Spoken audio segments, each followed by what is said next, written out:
Hello. In the UK, we have an expression that is known as the Blitz spirit. It usually means to endure and to work together to survive times of trouble and hardship. It comes from the end of the Second World War, when the United Kingdom was subject to a bombing campaign, as many parts of the world were at that stage.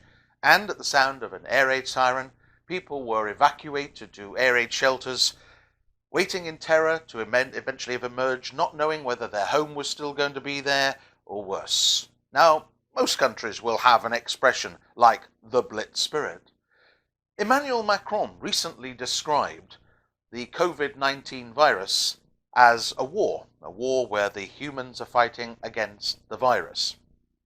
During the Second World War, during our Blitz, the British government produced a series of posters designed to inspire, motivate, and above all else, keep morale up at a time of great difficulty.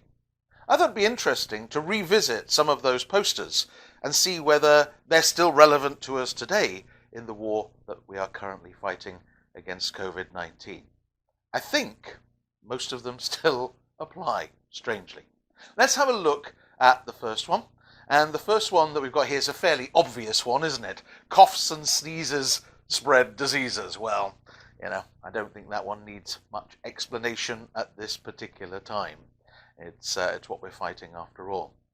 The next one, once again, fits remarkably accurately. Cleanliness. The importance of washing our hands, which we've been told about, washing them extensively, but also washing packaging when we do have goods that arrive, and even with our shopping, making sure that we're trying to wash everything and wipe it all down before we start to unpack, and then disposing of the packaging itself once it's there. I've heard advice even in terms of receipts and pieces of paper, not to keep them, to get rid of them, because the paper can also hold the disease itself. All worth considering as far as we're concerned. The next one, don't be a food fingerer. I don't know if you were a food fingerer, but if you're not, don't be a food fingerer. We saw examples recently of people hosting karaoke parties and having buffet food. I can't think of anything more stupid than a bunch of strangers all trying to isolate, all helping themselves to crisps and peanuts and touching sandwiches. Most of us have heard the statistics of when they've analysed barroom peanuts and barroom crisps and some of the disgusting things that you might find on some of those. So don't be a food fingerer. Even at home, even with your own family, now is the time to try and watch everything that we're doing here. What have we got here? This one's an interesting one because you can read this one, I think, in a couple of different ways. On the one hand, it does say don't hoard food. Rationing is mentioned down there, and we're seeing in the supermarkets the rationing itself taking no more than our fair share. It's been horrific to see examples of overflowing dustbins where people have been throwing away food because they stockpiled and then that food's gone out of date. We can't afford to do that. Let's help each other out a little bit. But it also could also be interpreted as, what about making some of your own? And examples of jams and pickles there. In the UK, we were very good at this once upon a time, and maybe it's time to revisit some of those old skills. In order to do that, we might have to dig for victory. Those of us with gardens, those of you with gardens, maybe now is the time to go out and plant some potatoes and peas and beans and things. As much as anything else, you've got time.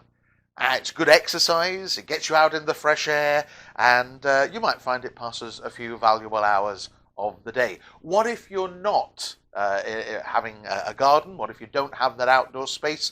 Do you have the facility to have a grow box, a window box? Is it possible, even just with the children, you could plant and look at some peas and some beans? They grow remarkably quickly, and it's quite fascinating for the kids to be able to study that growth itself. Make do and mend. Make do and mend. Yeah, we have become very much a disposable society, haven't we? Throwing things away. And admittedly, the manufacturers are going to have to play a part in this, in terms of creating products that we can get fixed, instead of products we have to throw away just because the battery is worn down. Maybe one day when all of this is over, we'll reevaluate that as a society. In the meantime, hanging on to our clothes longer than we would, making sure that we don't throw things away without really considering, could they be useful a little bit further down the line? Can we upcycle or recycle some of those things? Things that may not have been designed for that original purpose. I know myself, I was just looking at doing some gardening fencing, because one of my fences had blown down during the wind.